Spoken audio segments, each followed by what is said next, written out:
game motion capture and voice artist of all time. Let's give him a warm round of applause. Let's go. Much better. I'm just fanboying out being up here. I'm so excited. This is video game greatness right here. For you guys are all very calm right now. I'm fanboying out. We have Nathan Drake up here. We have the Joker. We have the Claptrap.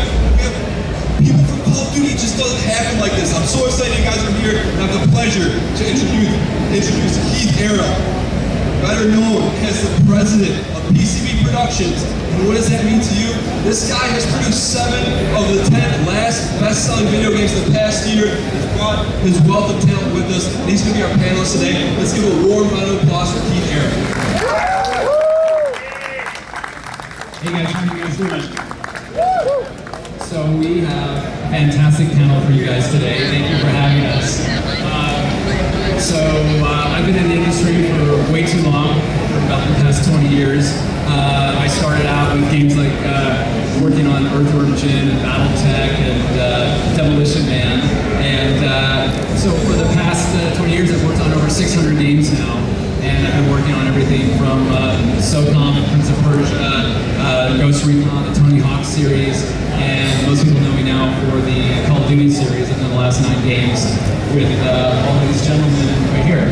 And so one of the things as a talent director is that I've had the honor to be able to work with just some of the most incredible performers in the world. And as a director in games, you really want to surround yourself with just some of the most amazing, strong performers who are smart and flexible and very fast. When we're in the studio, we're recording over 100 lines of dialogue an hour. And when you're in that voice booth, you're doing conversational dialogue, battle chatter, grunts and grunts. We're doing motion capture, we're doing facial capture, and you want to have the best in the world who are going to surround yourself doing that. So the focus of our panel today is really talking that the fact that sound counts. And in video games right now, music, ambience, sound effects, and especially voice has just a tremendous emotional and visceral impact on the audience. And I think all you guys know that, and it's really how we perceive our entertainment right now. So today we brought together some of the finest voice talent in the industry, and these guys really represent many of the most loved and feared characters in games today. So we've got a little video for you guys, so take a look.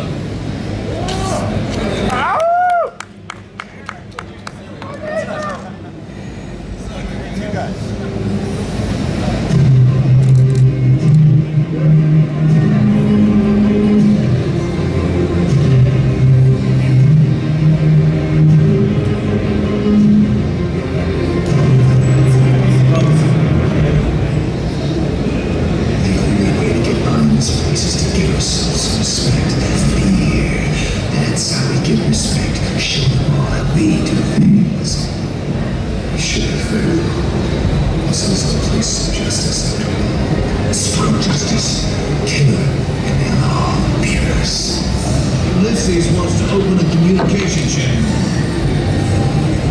Arm forward cannons, they'll get the message. Hey, you want a mutiny? Now's the time. No takers? Then fire!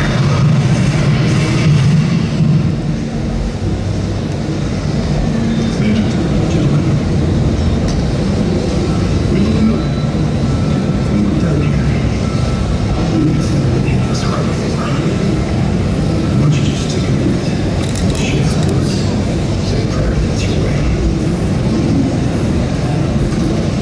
We're good to go, sir. So good, these sons of bitches did this. We're going to take down. Dump this tin can out the door. Let's wait here for minutes. See ya. Next time I saw it in this, I lost my stick. What the fuck would you do? Survive this is old test.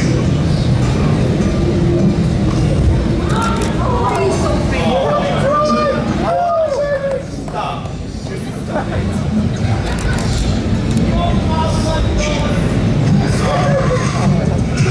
Scott?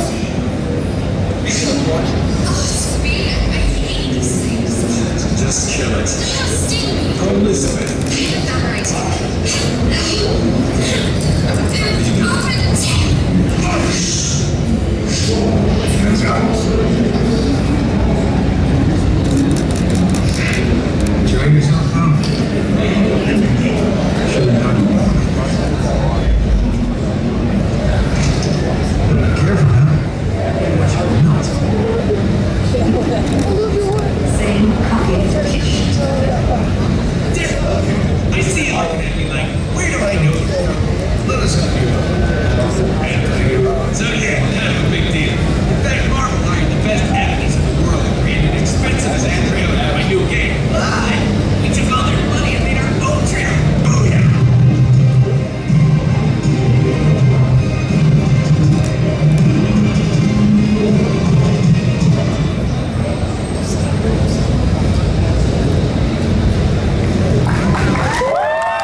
These guys are the best at what they do. So we're going to do a bit of a signing afterwards. Anyone who wants to stick around afterwards and wants to meet any of these fine gentlemen for about 20-30 minutes afterwards, we're going to have, I think we have a limited amount of cards. We're going to do some signings up here. So come on up and join us and say hello. She's first. And so let me introduce our panel. So sitting next to me right here is my good friend Nolan North. Nolan's arguably one of the most loved actors in our industry. He's one of the craziest, just coolest, smartest performers I know, and constantly surprises me with his range of abilities. You know him as Nathan Drake and Uncharted, and Desert Miles and Assassin's Creed, Dr. Rick Hoffman, and Call of Duty and Zombies, and one of my personal favorites is Deadpool in the upcoming game that we just did together. So, and also if you blink very quickly, you can catch a glimpse of him in a very large motion picture that just came out, which we won't talk about. And what Nolan doesn't know is that every question today he has to answer in a different voice. Troy Baker. Troy and I have been friends for a great number of years, and we've become very close friends. I'm a huge fan of his work because he brings a strength and vulnerability to his performances that just loses his voice. And when you see him in mocap, I mean, the subtlety and focus, he can just demonstrate this huge range of emotion for his characters. Booker DeWitt in BioShock Infinite, Joel in Last of Us, unbelievable performance.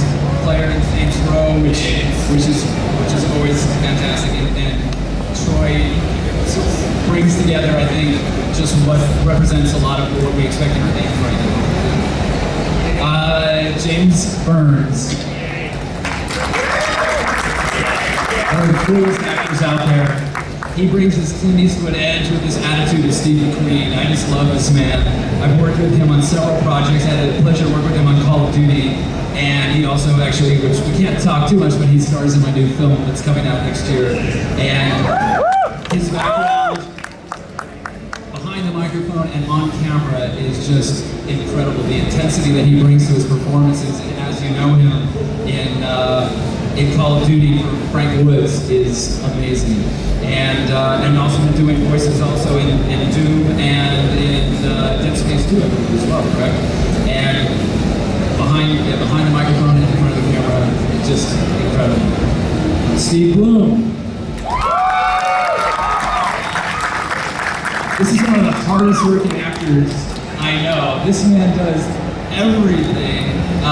We just work together. He is Wolverine in most of everything, and especially in the new Deadpool game as well. He makes and Hugh Jackman doesn't do it. I know through Windows edition stuff. Starscream, Spike from Cowboy Bebop, Tom from Toonami, and Dempsey in Call of Duty and Zombies as well. And about a third of all the stormtroopers that you'll ever hear in Star Wars. And David Eddings joining us. And thank you for joining us. And so David is actually a very interesting addition to our panel. Not only a very strong voice actor, but comes from the VP of Business Development at Gearbox. And is a Claptrap for Borderlands and Borderlands 2. And so with our panel today, we're going to have some fun. We're basically going to talk about what we love to do and show you guys why we do that. First of all, who wants to start first? Anyone? I'm just going to pick somebody overhanded. I'm going to pick Nolan. How did you get into games? How did you start? I was drugged. I was put in a van. I was molested, but I was okay with it. So, because it was Keith and a couple other directors, and they said, "That squeal you made 30 minutes in, could you put that on a microphone before record?" I said, "Yes." And that became Call of Duty 2, big red one. It's how did you get into voice acting? I've said this before, you're just an actor, and basically whatever the venue is, if there's a check at the other end, you get there on time, and you do your best that you can, whether it's a microphone or if it's a camera. Pardon me. It's a lot of potato. It's a microphone, it's a camera.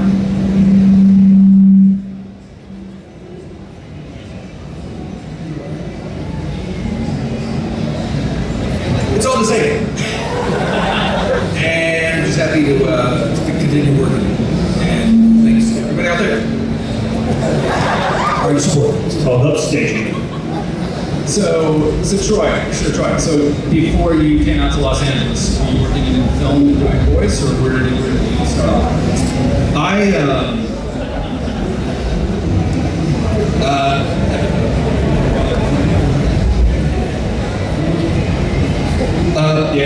There it is.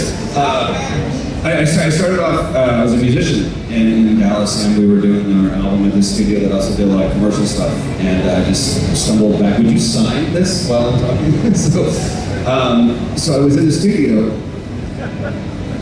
It's the same thing. And just happened to be the right place at the right time. They were doing car commercials, and so that kind of led into doing other things. And Chris Sabat, if anybody knows Dragon Ball Z, Vegeta, yeah. And that guy was my gateway drug into VO, and he got me started on that. Actually, my first video game was with Gearbox, with Brothers in Arms. I played Matt Baker, and I moved out here, and this guy was fortunate or gracious enough to give me a job, and we started doing video games out here, and it's kind of become my bread and butter. I'm just picking the scraps up with this guy. So, yeah, that's my thing. So James, so you have worked from everything from Transformers. I mean, you have a long career in film and television. How did that translate into working in games? Working on Call of Duty? It didn't. Well, I, like Nolan, was abducted by Keith in a van, and I was grateful for it. Basically, my Call of Duty happened by accident for me. I was they're looking for a guy to test the technology for performance capture. It hadn't been done yet. And so the stunt guy who was casting it, remember, from the project we did together, they brought me in. They wanted a guy who could, know how to hold a weapon, his stunt training, he's an actor. And so they offered me the job, and I had no idea what Call of Duty was. I go, Call of what? I called my manager, I go, what the fuck is Call of Duty? He goes, seriously? I go, no, what is it? He goes, it's the biggest game in the world. I go, well, they want me to do something for him. He goes, are you fucking retarded? Take the job. And so 3 months later, we spent 3 months together, and they put it out for a casting call to find the guy who played the game and played the character in the game. And they kept coming back like, can you do it like the guy who tested it? Can you act like him? So finally they figured out, we'll just hire the guy, plus he's cheaper. So that's how I ended up in Call of Duty. Basically, it's the only game I've ever done, and I may not ever do another one, I think. I think you'll be back. Steve, my friend. Yes. So, you've done more games than anyone I know. When did you start? Well, I started as Nolan's parole officer, and when he went straight, which is sort of, I got kicked. It's Nolan's people. See, they're that's karma.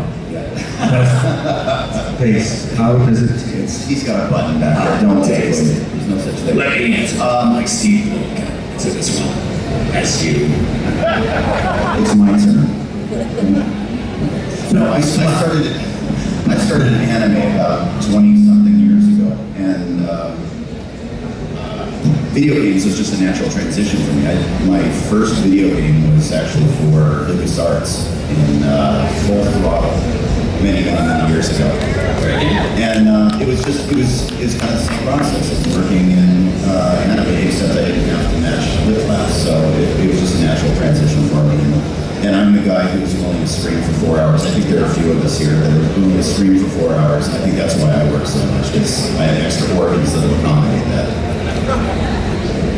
And David, so tell me a little bit about your experience. How did you get into doing voice acting? So I'm the only non-professional voice actor up on the panel today. I'm a biz dev guy at Gearbox Software. You guys know Borderlands and Brothers in Arms and those games and so on. And so what's funny is Troy and I actually know some of the same people. I went to high school with voice actor named Kyle Bear. Friends with him for years. Lived down the street from Chris Sabat. And neither one of those guys helped me at all. So what I did is I was around the office and somebody suggested that maybe I could play a needy and irritating yet slightly lovable little character, and it was typecasting. So that's how I got it. I have done voices in games actually since about '97. I would do voices for friends of mine. My first game was Sin by Ritual Entertainment. Remember that? I did a lot of text runs and Marines and so on. But this is the first time I've ever done anything that was a breakout character, I guess, and people actually liked it. So, yay me. And what's great is we have such a range of experience on the panel, but some of the guys actually also play a lot of the games that they work on and other things. Troy is a very big gamer. Nolan is a very big casual gamer, which we're not going to talk about his Angry Birds habit, not publicly, and his microphone is dead, so he can't argue with that. But playing a game and working in a game, how do you see that, especially where all you guys are doing lead hero characters and the focal character of the game? How do you see that as a challenge, as a different experience working as the hero? Do you have more dialogue? Do you have less dialogue? How does that change your performance than if, when you're working?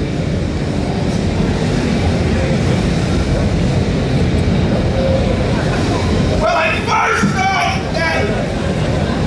There we go.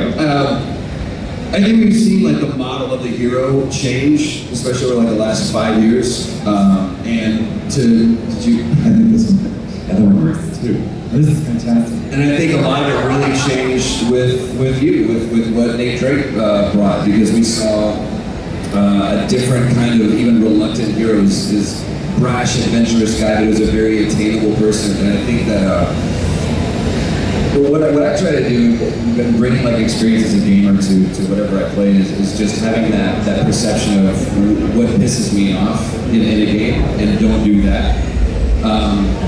So that's kind of one of the things that as a gamer kind of gives me a little bit of not an edge, but more like a perspective if I'm helping to make a game or whatever, is understanding what they're going to try to do with that performance and how that relates to the story and the gameplay. And just what do I want to play? What am I going to want to end up playing? So that's what I do.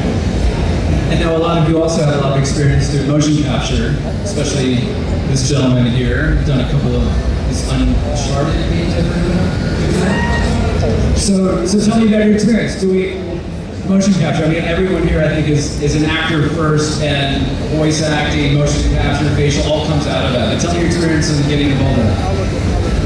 Yeah, the motion capture is interesting because it's just like going back to theater. Essentially, we've got a bunch of the guys that work on our stages for Sony are here today, and we had a blast. It was, but you approach it the same way you did, like I know that you did last time, it's the same people. You approach it the same way you approach, you can say theater, where there's very limited props. But the best way for me to explain it is essentially we did what you see kids doing when they're playing make-believe. My sons will be running around playing something ridiculous and stupid. They're not that bright. But the point is, they run outside. Whatever that world is that they've created for themselves, it becomes just as real as it does for us when we're on, a mocap stage. You have other actors you're interacting with them, just like you would do an on-camera show or anything like that. And there's really nothing different. I think the difference that you see in gaming is, people, the writers have to lead you into that gameplay through that cutscene and lead you back out so you're playing. As I said, we have to always remember, like what Troy was saying, this is a game. To answer the earlier question, my biggest goal is to not ruin the player's enjoyment of the game by doing anything too big, too broad, in mocap. We have to get over there. You don't want to see the character doing that. You don't have to over-enunciate. You just try to make it as natural as possible. And then, you know, the geniuses at the developer's office, the designers, programmers, they put that all together. And that's essentially, you know, what we do here in conjunction with them is what gets you that great experience. And as the technology gets better, I think our performance will have to step up even further. The designers have to get a little better. Programmers have to learn the equipment. And it's just, I mean, I don't see any end how this is going to, it's going to become more and more real, you know, until eventually everybody here is going to be in a mocap suit. They're going to be like shooting me. But hopefully Steve. Everyone should shoot Steve. I get a lot. I get a lot. So tell me, As Nathan Drake, Desmond Miles in Assassin's Creed, Dr. Edward Richthofen in the Call of Duty Zombie series, Deadpool in the Deadpool series, buy it or I'll kill you,